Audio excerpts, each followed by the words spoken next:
Taiwan must take the necessary steps to ensure its own defenses, from upgrading air and missile defenses and raising reserve forces' readiness to protecting vital infrastructure like its water supply, to keep China at arm's length, 3 experts on Pacific security said Wednesday. Taiwan is nowhere where it needs to be in beefing up its own defenses, Michael Mazzarr, Associate Director of the Strategy and Doctrine Program at RAND's Arroyo Center, said during an Atlantic Council event. Power projection capabilities are significantly challenged if crisis turns to conflict with China. Taiwan could struggle not just to sustain military operations in the first island chain, but also in the homeland as it tries to protect American infrastructure like pipelines. Calling Xi Jinping a true believer in reunification of Taiwan with the mainland, Michael Mazza of the American Enterprise Institute said the Chinese president may be waiting for a signal from Beijing's rapidly modernizing People's Liberation Army that the army is ready to invade the island.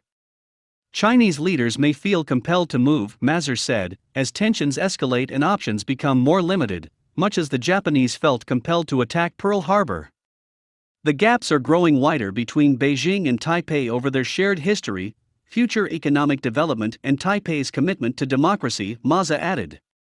The nationalist government of China, following its defeat by the communists, fled to Taiwan in 1949, and still calls itself the Republic of China. Ever since, the People's Republic of China under the communists has regarded Taiwan as a breakaway province.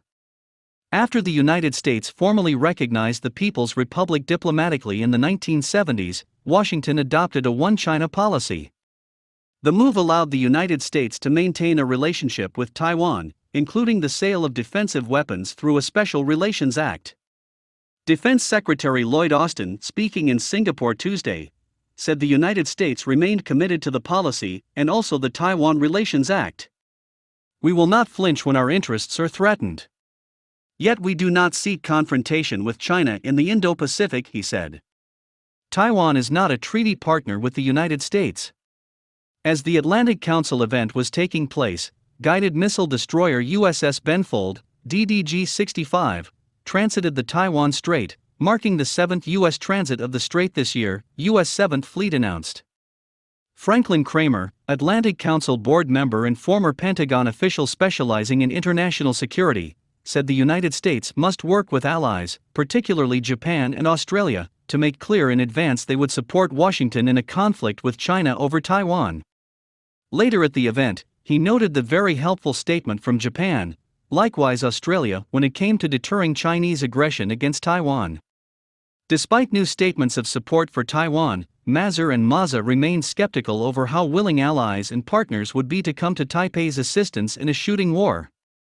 The United States' response to a potential Chinese blockade of Taiwan, or its seizure of smaller islands in the Taiwan Strait, is also unsettled.